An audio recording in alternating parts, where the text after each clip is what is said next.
traded away because of infertility until the Alpha King chose her a Luna's romance. Audiobooks Original Story. Opening hello, my lovely listeners. This is Luna, and welcome back to Luna's Romance Audiobooks, where worth is never determined by what others think you lack. Today's story is going to touch your heart in profound ways. It's about a woman deemed worthless because she couldn't give her pack what they demanded.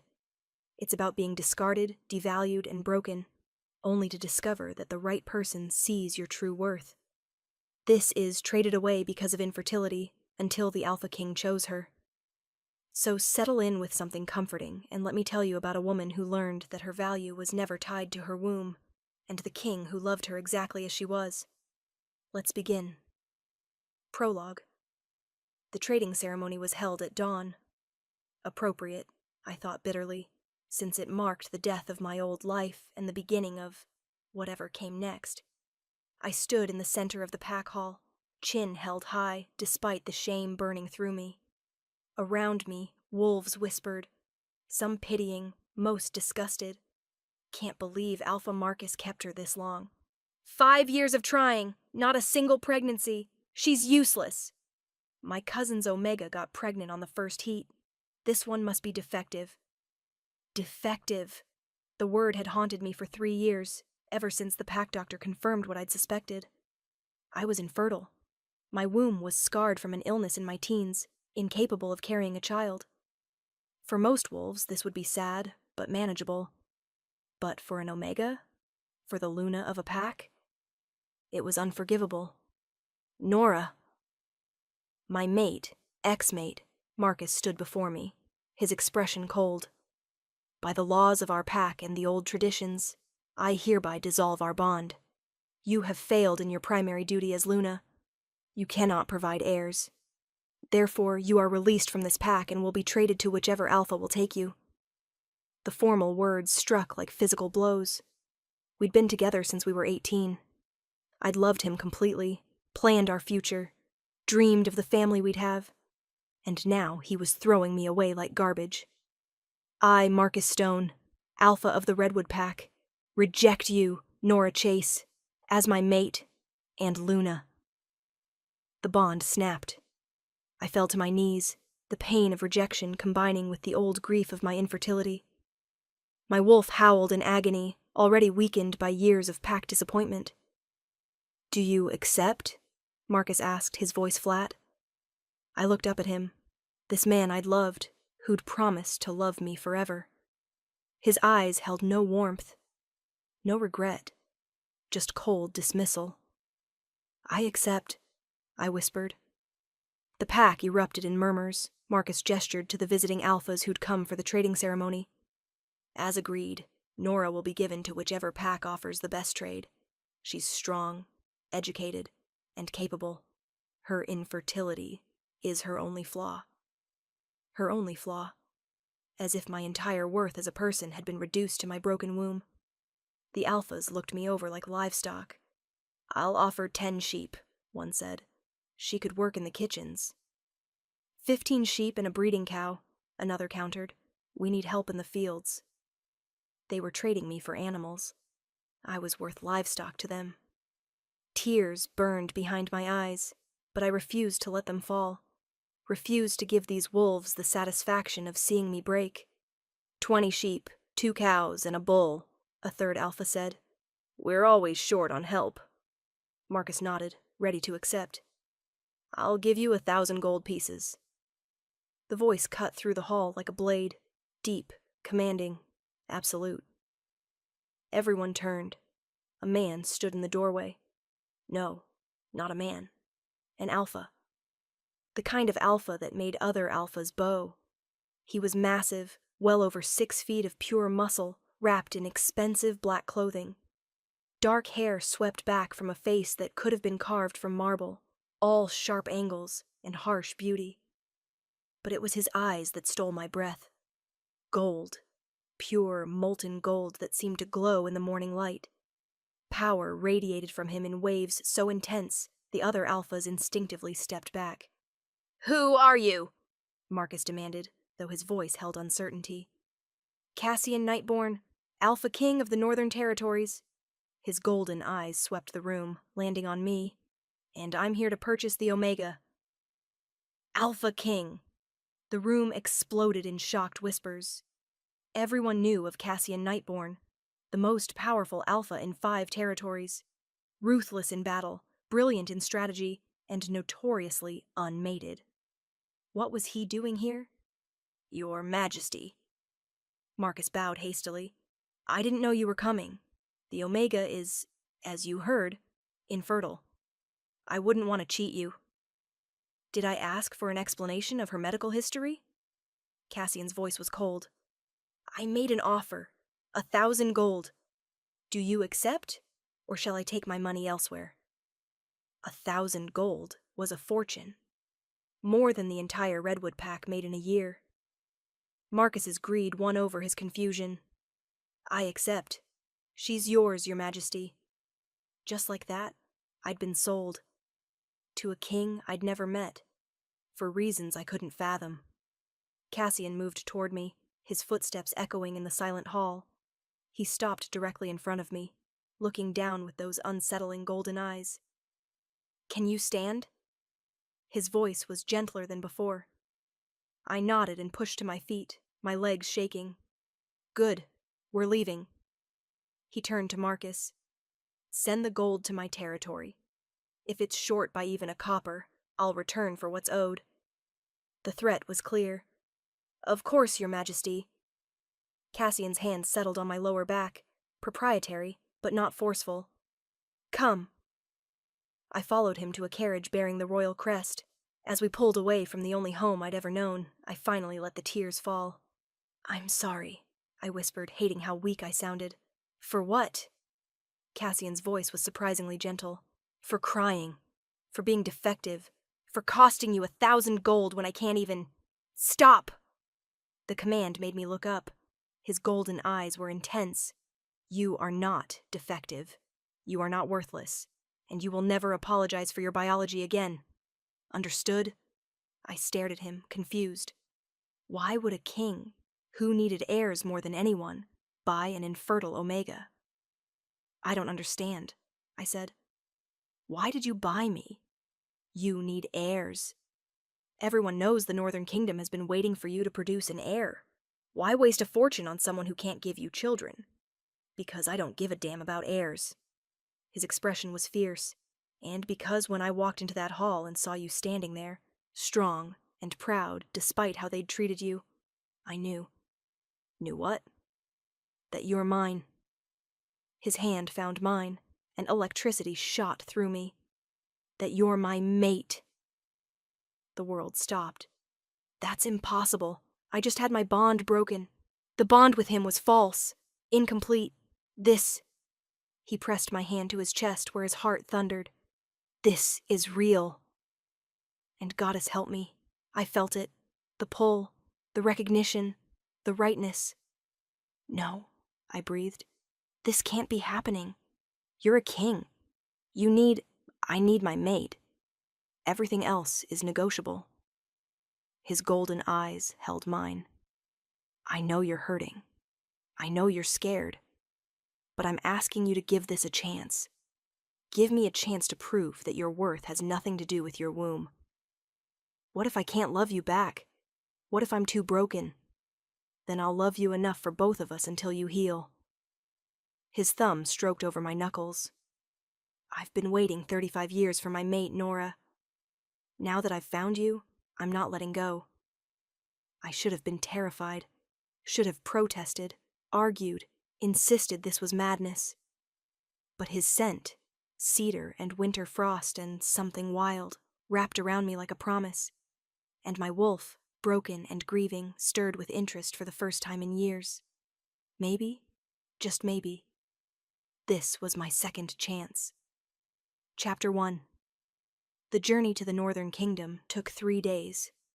3 days of traveling through increasingly mountainous terrain, of Cassian treating me with careful courtesy, of my confusion growing with every mile. You keep staring at me, I said on the second day. You're beautiful. I enjoy looking at you. You bought an infertile Omega for 1,000 gold. That's not normal behavior for an Alpha King who needs heirs. I bought my mate. Everything else is irrelevant. He leaned back in his seat. Tell me about yourself, Nora. Not the rejection or the infertility. The real you. There's not much to tell. I grew up in Redwood Pack. Loved teaching the Pack children. Enjoyed reading. I shrugged. Pretty boring, really.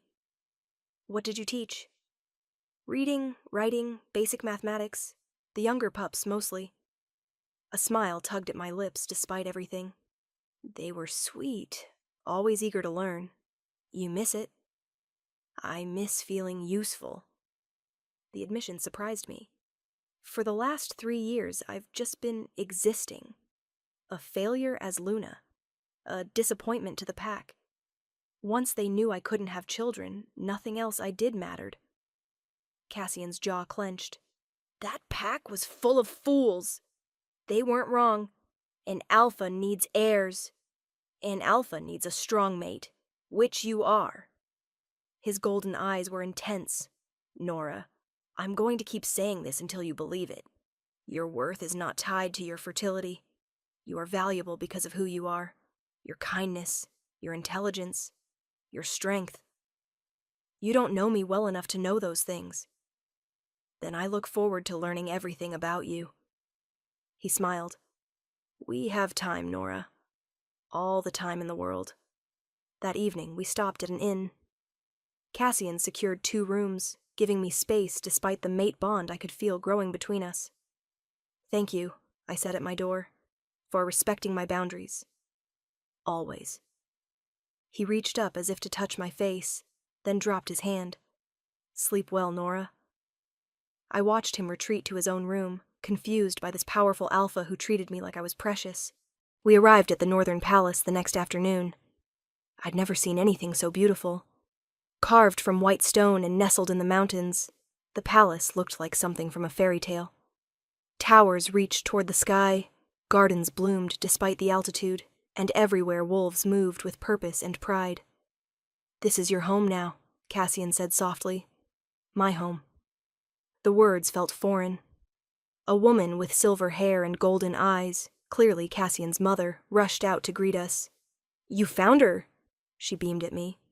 Oh, you're lovely. I'm Elena, Cassian's mother. Welcome, dear. Before I could respond, she pulled me into a hug. I stiffened automatically. Physical affection still felt dangerous, like it might be snatched away. Elena pulled back, her expression understanding. I'm sorry. Too much too fast. Come inside. You must be exhausted from the journey. She led me through halls of marble and crystal to a suite that was larger than my entire childhood home. These are your quarters, Elena explained, connected to Cassian's through that door, but you have your own space, your own sanctuary. This is too much. This is exactly right for our Luna. She smiled warmly. Rest, freshen up. Dinner is at 7 if you feel up to joining us. No pressure. After she left, I explored the suite in wonder. A massive bedroom with a bed that could fit 5 people. A bathroom with a tub the size of a small pool. A sitting room with floor-to-ceiling windows overlooking the mountains. And books. Shelves and shelves of books. I ran my fingers along the spines, tears pricking my eyes. Someone had cared enough to fill my rooms with things I loved. A knock at the connecting door made me turn. Cassian stood in the doorway. May I come in? It's your palace. It's your room. I need permission. He waited until I nodded. How are you finding everything? It's beautiful. The books. Did you do this? I asked what you enjoyed. Books seemed like a safe guess. He moved closer. Nora, I want you to know. There's no pressure here, no expectations. This is your home, your safe space. Whatever you need, you tell me. What I need is to understand why you're doing this, why you bought me, why you're treating me like I matter when everyone else. Because you do matter. His hands framed my face, gentle despite the intensity in his eyes. You matter to me. More than heirs, more than politics, more than anything. You don't even know me. I know enough. I know you're my mate. I know the goddess doesn't make mistakes, and I know that given time, you'll see yourself the way I see you. And how's that? As everything. He pressed a soft kiss to my forehead. Now rest. Tomorrow I'll show you the kingdom. Introduce you to the pack properly. He left before I could respond. I sank onto the bed, my mind reeling. This couldn't be real. Couldn't last. But goddess, I wanted it to be. Chapter 2. The next morning, Elena took me shopping in the pack's market district. You need clothes that fit properly, she declared, eyeing my worn dress, and shoes, and basically everything. I can't afford. You're the Alpha King's mate. Money isn't an issue. She linked her arm through mine. Besides, this is fun. I never had a daughter. Let me spoil you a little. The market was vibrant, stalls selling everything from fresh produce to handmade jewelry. Wolves greeted Elena warmly, their curiosity about me evident but not unkind. Is it true she's the king's mate? I heard someone whisper. Must be. He's never brought anyone here before. But I heard she can't have children. Shh, that's none of our business. I tried to ignore the whispers, but they stung. Elena squeezed my arm. Ignore them. Give them time to know you. They'll love you. How can you be so sure? Because I know my son, and I know he wouldn't choose someone unworthy. She smiled. Besides, I already love you. You make him happy. That's all that matters to a mother. We spent hours shopping. Elena insisted on buying me dresses, shoes, jewelry. Everything I tried to refuse, she purchased anyway. This is too much, I protested as another package was added to our growing pile. Nonsense. This is exactly right for the future Luna of the Northern Kingdom. Future Luna. The title felt impossible. That evening, Cassian insisted on a formal dinner with the Pax Council. They need to meet you, he explained, and I want to make our intentions clear. I dressed in one of the new gowns Elena had bought, deep blue silk that made me feel like royalty despite my nerves. Cassian's expression when he saw me made my breath catch. You're stunning, he said, offering his arm. It's the dress. It's you. His eyes were warm. Always you. The council chamber was intimidating. A long table surrounded by 12 stern-faced wolves who studied me like I was a particularly interesting specimen. Council members, Cassian said, his voice carrying absolute authority. I'd like to introduce Nora Chase, my mate, your future Luna. The room erupted in murmurs. An older male spoke up. Your Majesty, we're pleased you found your mate, but we must address the practical concerns. The kingdom needs an heir. The kingdom needs a strong Luna, Cassian interrupted. Which Nora is. The heir situation will be addressed in time. But if she's unable to produce, then we'll adopt, or choose a successor from the pack, or find another solution. Cassian's voice was ice.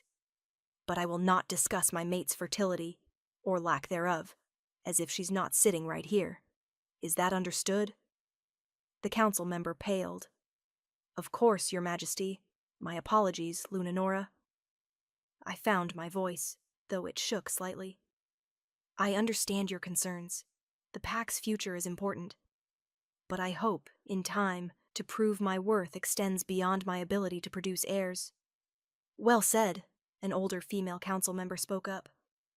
I, for one, am pleased to meet you, Luna. Any mate who can make our stubborn king smile is already valuable in my books. That broke the tension. The council members warmed slightly, asking questions about my background, my interests, my plans for the pack. By the end of the dinner, I felt cautiously hopeful. Maybe this could work. Maybe I could be enough. The days turned into weeks. Cassian was patient, giving me space while making his interest clear. We took walks through the palace grounds. He showed me his favorite places. A hidden garden, a library that rivaled any I'd seen, a lookout point with views for miles. And slowly, carefully, I began to let my guard down. Tell me about your family, I said one afternoon as we sat in the garden. My father was Alpha King before me. Strong, fair, loved by his pack. He died 5 years ago. Heart attack, sudden and unexpected. Cassian's expression was sad. My mother never remarried. Said she'd had her great love. Nothing could compare. And you? No siblings? I had a twin brother, Marcus. He died at birth. He looked at me. Our mother nearly died too. The healers said she'd never have more children. But she and my father were happy. They didn't need more. The parallel to my situation wasn't lost on me. That's why you don't care about heirs, I said softly. You know it's possible to be happy without them. I care about you. Everything else is negotiable. His hand found mine. Nora, I need you to understand something. I'm not settling. I'm not making do. You're not second choice or a consolation prize. You're my mate, my perfect match, and I wouldn't trade you for 1,000 heirs. Tears spilled down my cheeks. Hey. He wiped them gently. What's wrong? Nothing's wrong. I couldn't find words. No one's ever made me feel like this. Like I'm enough exactly as I am. You are enough. More than enough. He pulled me close. And I'll spend every day proving it to you. I leaned into him, breathing in his scent, cedar and winter frost and home. Maybe I could believe him. Maybe I could let myself hope. Chapter 3. 2 months after arriving at the Northern Kingdom, I finally felt like I was finding my place. I'd started teaching again, a small school for pack children who'd lost parents or fallen behind. The children adored me, and I loved every moment. You're glowing, Cassian observed one evening as I told him about my day. The children are wonderful. We're reading a story about wolves and dragons, and they're so engaged, I realized I was rambling and stopped. Sorry, you probably don't want to hear all this. I want to hear everything. His smile was warm. I love seeing you happy. It's beautiful. I am happy, I admitted. For the first time in years, I feel useful. Valued.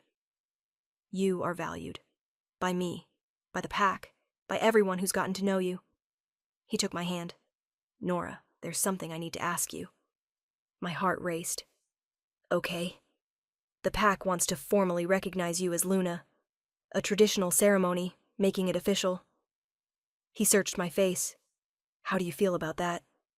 Fear and excitement warred in my chest. What if I mess it up? What if the pack realizes I'm not good enough? Impossible. You're already an excellent Luna. The ceremony is just a formality.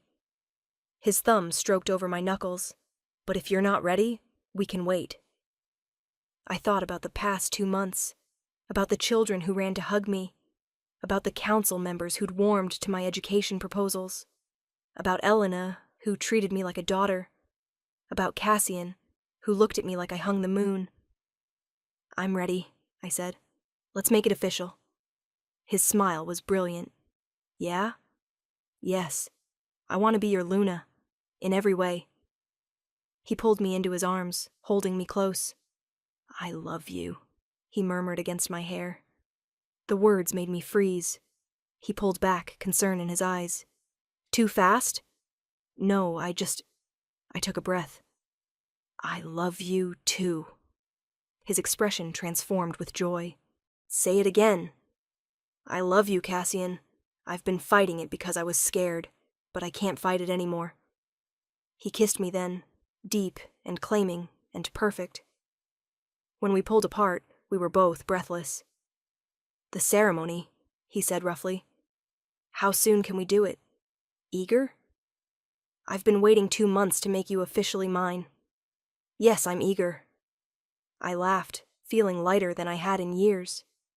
Then let's do it soon. Next full moon. That gives us 2 weeks to prepare. Perfect. The 2 weeks flew by in a blur of preparations. Elena organized everything, insisting I just needed to show up and look beautiful. Though honestly, you could wear a potato sack and my son would think you're gorgeous, she added with a wink. The dress was stunning. White silk with silver embroidery, traditional Northern Kingdom designs that marked me as Luna. The morning of the ceremony, I woke with butterflies in my stomach. Nervous? Elena asked as she helped me dress. Terrified. What if I trip? What if I say the wrong thing? What if, what if you just enjoy the moment? She smiled. Cassian loves you. The pack adores you. This is a celebration, not a test. Easy for you to say. You're not the infertile Omega who somehow landed an Alpha King. No, I'm the mother of that Alpha King. And I'm telling you, you're exactly what he needs, what this kingdom needs. She fastened the traditional Luna pendant around my neck. Now stop worrying and go marry my son. The ceremony was held outdoors under the full moon. Hundreds of pack members gathered, their excitement palpable. As I walked toward Cassian, I saw his expression transform. Love, pride, possession, all for me. I reached him and he took my hands. You're beautiful, he whispered. You're biased. Absolutely, he grinned. The officiant began the traditional words about mates and lunas and eternal bonds. But all I could focus on was Cassian. His golden eyes, his strong hands, his scent surrounding me like a claim. Do you, Nora Chase, accept the role of Luna? Do you promise to serve this pack, to stand beside your alpha, to uphold the laws and traditions of the Northern Kingdom? I do. And do you, Cassian Nightborn, accept Nora Chase as your Luna? Do you promise to protect her, honor her, and stand beside her for all your days? I do, with everything I am. Then by the power of the goddess and the will of this pack, I pronounce you Alpha and Luna of the Northern Kingdom. The pack erupted in howls. Cassian pulled me close and kissed me thoroughly, not caring that hundreds were watching. When we pulled apart, he pressed his forehead to mine. Mine, he whispered. Yours, I agreed. Always yours. The celebration lasted hours. Pack members came to offer congratulations, gifts, well wishes. And for the first time since my diagnosis, I felt whole. Not because I could have children, but because I was loved exactly as I was. Chapter 4. The months after the Luna ceremony were the happiest of my life. I threw myself into my role, expanding the school, implementing healthcare reforms, creating support networks for struggling families. The pack thrived under our joint leadership, and I finally felt like I belonged. But something was off. I'd been feeling exhausted lately, nauseous in the mornings. My scent had changed subtly, sweeter, richer. I ignored it, told myself it was stress or a minor illness. Until Elena cornered me one morning. How far along are you? She asked without preamble. I blinked. What? You're pregnant, dear. I can smell it. About 6 weeks, I'd guess. The world tilted. That's impossible.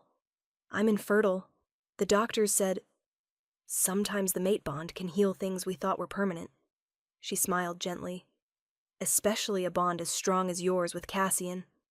You should see Dr. Sarah. I sat heavily. I can't be pregnant. Let's find out for certain. Dr. Sarah confirmed it an hour later. About 8 weeks along, she said, smiling. Perfectly healthy. Congratulations, Luna. I couldn't breathe. Pregnant. After years of being told it was impossible. After building a life that didn't include children. After learning to be enough without them. How? I whispered. The mate bond is powerful. In rare cases, it can heal physical trauma, especially reproductive trauma. Your womb has regenerated. The scarring is gone. Dr. Sarah squeezed my hand. This is a miracle, Luna. A miracle I'd stopped hoping for. Does Cassian know? Not yet. I thought you'd want to tell him yourself. I found him in his study, reviewing territory maps. Nora. His smile was warm. What's wrong? You look pale. I need to tell you something. Concern flashed across his face. He crossed to me immediately. What is it? Are you hurt? I'm pregnant. The words hung in the air. Cassian went very still. What? I'm pregnant.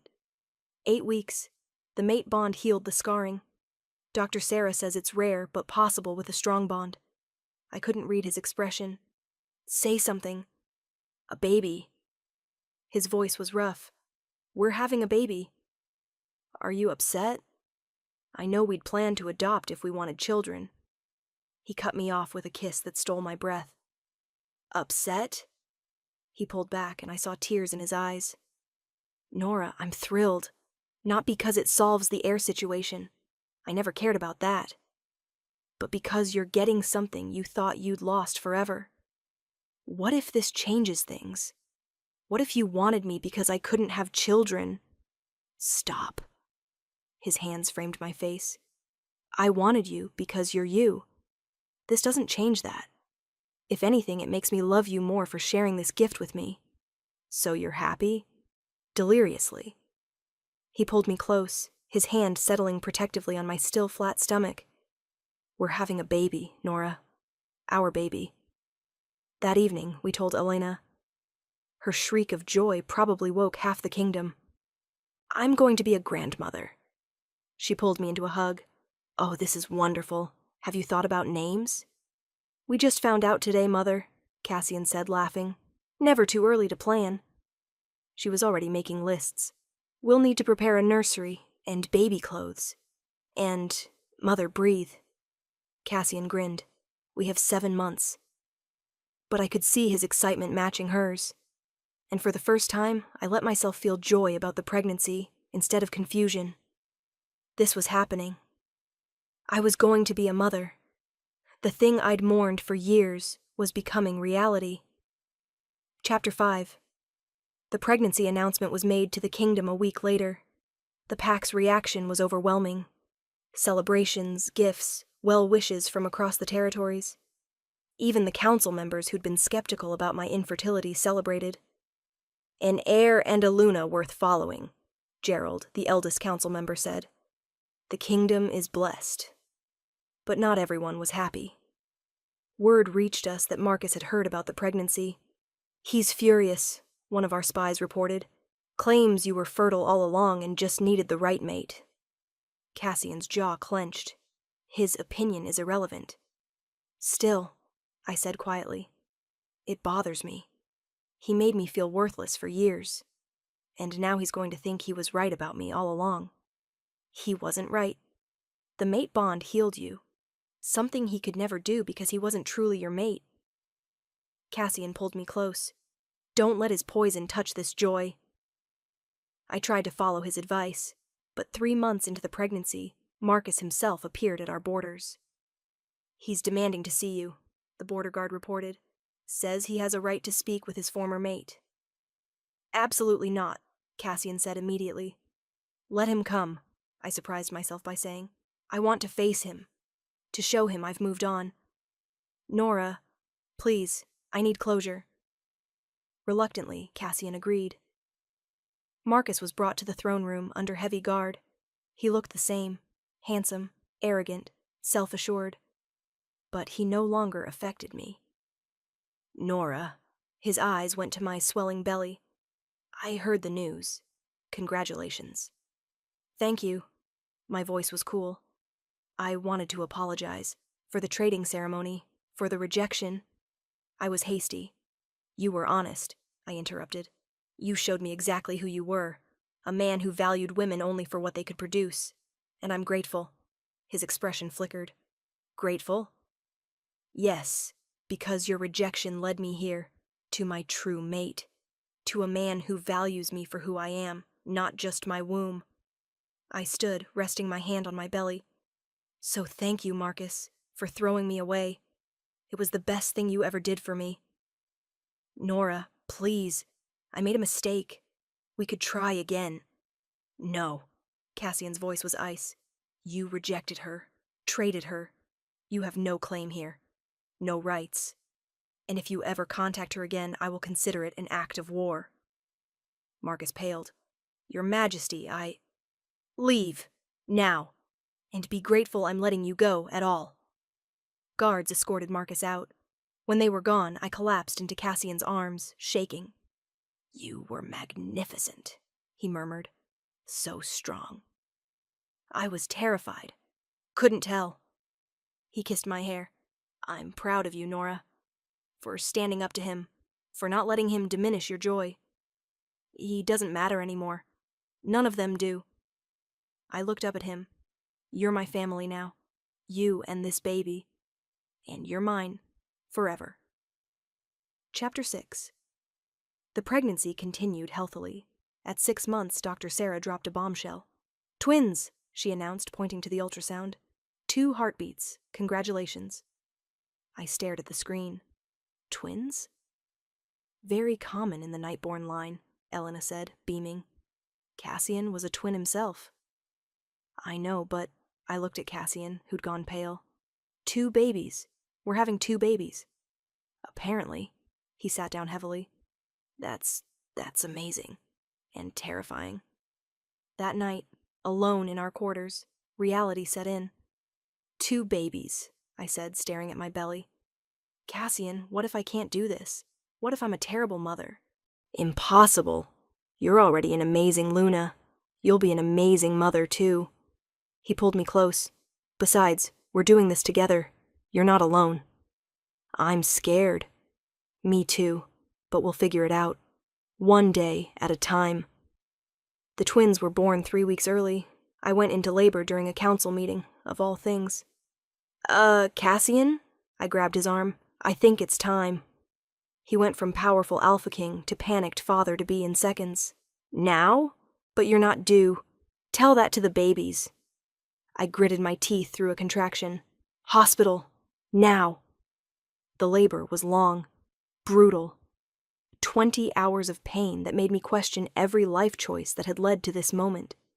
But Cassian was there the entire time, holding my hand, coaching me through breathing, telling me how strong I was.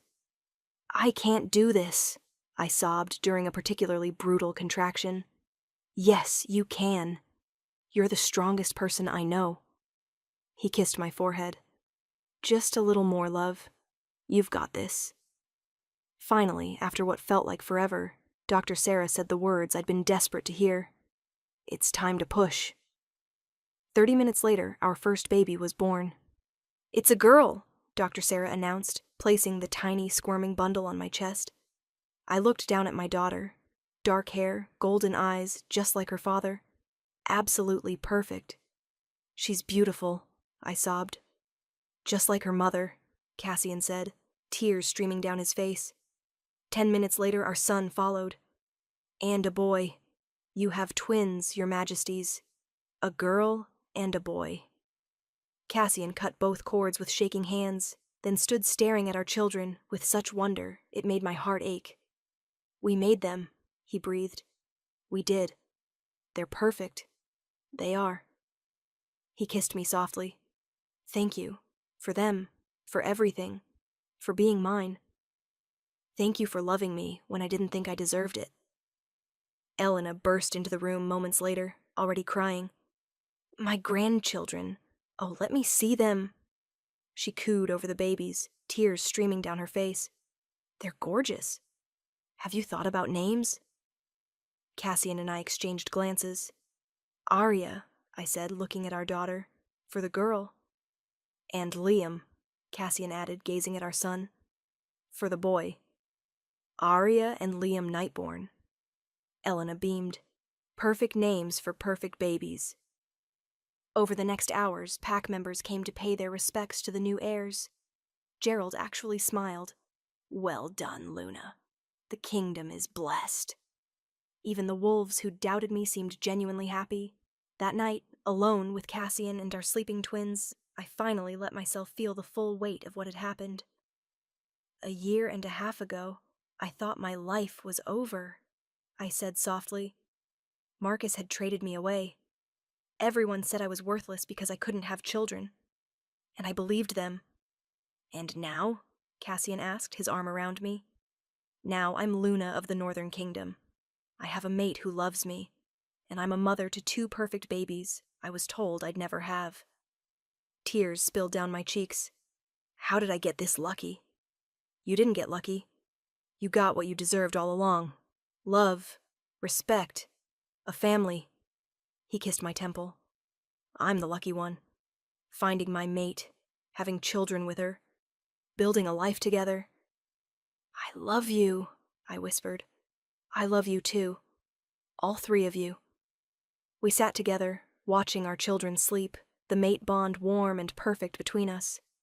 This was everything I'd mourned losing, and so much more. Chapter 7. The twins grew quickly. At 6 months, they were already showing signs of their personalities. Arya bold and curious, Liam gentle and thoughtful. Being Luna while raising twins was exhausting. But Cassian was an incredible partner, taking night feedings, changing diapers, doing whatever I needed. "You're going to spoil them," I said one evening, watching him rock both babies at once. "That's my right as their father." He kissed Arya's head, then Liam's. "Besides, they're perfect. How could I not spoil them? They're going to be terrors when they're older." "Good. They should be strong, confident, unafraid." His golden eyes met mine. Like their mother. The pack adored the twins. Everywhere we went, wolves cooed and offered gifts and congratulated us. "They're the future of the kingdom," Gerald said during one council meeting. "Strong heirs and a strong Luna. Everything as it should be." But I noticed something. No one mentioned my infertility anymore. No one whispered about my broken womb or questioned my worth. The pregnancy had erased that stigma completely. It should have felt like a victory. Instead, it bothered me. "What's wrong?" Cassian asked one night as we prepared for bed. "Nothing. Nora." He turned me to face him. "I can feel your distress through the bond. Talk to me." I sighed. "It's stupid." "If it's bothering you, it's not stupid. I struggled for words. "Everyone loves me now, respects me, but only because I gave you heirs. Before the babies, some wolves still whispered about my infertility. Now they don't. And I hate that my worth is still tied to reproduction." "Your worth was never tied to reproduction. Not to me. Not to anyone who matters." He pulled me close. "But I understand why it bothers you. The pack can be traditional sometimes. I proved myself as Luna before the babies came. I implemented reforms, improved lives, led beside you. But that wasn't enough until I produced heirs. Then we educate them. We show them that a Luna's worth extends far beyond producing children."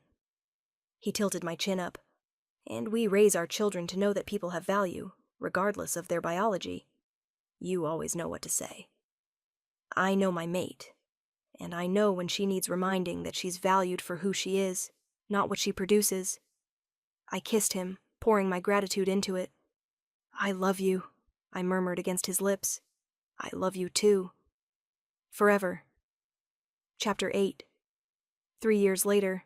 "Mama, Liam took my toy." "Did not. Did too." I looked up from the budget report I was reviewing to see my 3-year-old twins arguing over a stuffed wolf. Some things never changed. "Let's use our words," I said calmly. "Arya, did you ask to share?" My daughter, already showing alpha tendencies, crossed her arms. "He doesn't share." "Did you ask nicely?" "No." "And Liam, did you take without asking?"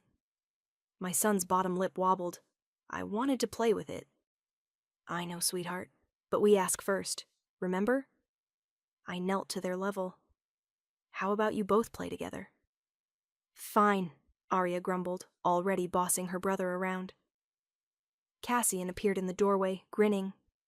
"Let me guess. Toy dispute?" "The third one today." I stood, stretching. How was the council meeting? "Long, boring. Gerald spent 20 minutes arguing about border patrol schedules." He pulled me into his arms. "How are you feeling?" I rested my hand on my swelling belly. 7 months pregnant with our 3rd child. Another miracle. Another gift from the mate bond. Tired, huge, ready for this baby to arrive. "You're beautiful." He nuzzled my neck, breathing in my scent. Glowing. "I'm sweaty and cranky." "Beautifully sweaty and cranky." He kissed me softly. "The council wants to throw a celebration when the baby arrives. I told them we'd think about it." "Another royal baby celebration?" I groaned. "The last one was overwhelming." "We can keep it small," Just close family and pack leadership. His hand settled on my belly. How's she doing? Active, kicking constantly. I think she's going to be as strong-willed as Arya. Goddess help us. 2 strong-willed daughters. But he was grinning. That evening, Elena came for dinner, bringing enough food for an army. You need to eat, dear. You're growing my grandbaby. I'm eating plenty, Elena. I promise. A grandmother worries. She smiled at the twins. How are my beautiful grandchildren? Nonna! They both ran to hug her, watching Cassian with our children, seeing Elena dote on them, feeling our new baby kick inside me. I felt overwhelmed with gratitude. You're thinking too loud again, Cassian murmured later as we lay in bed. I'm thinking about how different my life is now. Better different? Infinitely better. 4 years ago, I was being traded away like livestock, told I was worthless because I couldn't have children. And now, I gestured to our sleeping twins in the nursery next door, to my pregnant belly. Now I have everything. You always had worth, Nora. You just needed someone to see it. You saw it. From the moment I saw you in that pack hall, strong and proud despite how they'd broken you, I knew. He pulled me close. You were never worthless, never defective, just undervalued by fools. I wish I could go back and tell that scared Omega that everything would be okay, that she'd find her true mate, that she'd have the family she'd mourned. She knows now, because she's you, and you're happy. He kissed me softly. Aren't you? Deliriously happy. I settled against his chest. Thank you for choosing me, for loving me, for showing me my worth. Thank you for taking a chance on a king who paid 1,000 gold for his mate. Best investment you ever made? Without question. We fell asleep tangled together, our children sleeping nearby, our newest baby safe inside me. This was my life now. Not perfect, not without challenges, but filled with love and purpose and joy. 4 years ago, I'd been traded away because of infertility, but the Alpha King had chosen me, and in doing so, he'd given me everything I'd ever wanted, and so much more. Epilogue 5 years later. The royal family portrait was being painted. Mama, do I have to sit still? Arya, now 8, squirmed in her seat. Yes, sweetheart, just a few more minutes. But I'm bored. Me too, Liam chimed in. And me. Our 5-year-old daughter, Luna, named after my title, added. I looked at Cassian helplessly. He grinned. Children, if you sit still for 10 more minutes, we'll go to the lake after. Deal? Deal, all 3 chorused. The promise of swimming was enough to get them to settle. I looked at our family, Cassian holding our newest addition, 1-year-old Marcus, named ironically after my ex-mate, to take back the power that name had over me. Our 3 older children finally sitting still, and me, no longer pregnant but content. 4 children, when I'd been told I'd never have any. Perfect, the artist said. That's the shot I needed. You're free to go, Your Majesties. The children bolted immediately, already arguing about who would swim fastest. Cassian handed baby Marcus to Elena, who'd been supervising the portrait session. I'll take this little one, she cooed. You two enjoy some time with the older children. At the lake, I watched our children play and splash, their laughter filling the air. Happy? Cassian asked, pulling me close. More than I ever thought possible. I leaned into him. Do you ever regret it? Spending a fortune on an infertile Omega? Never. Not once.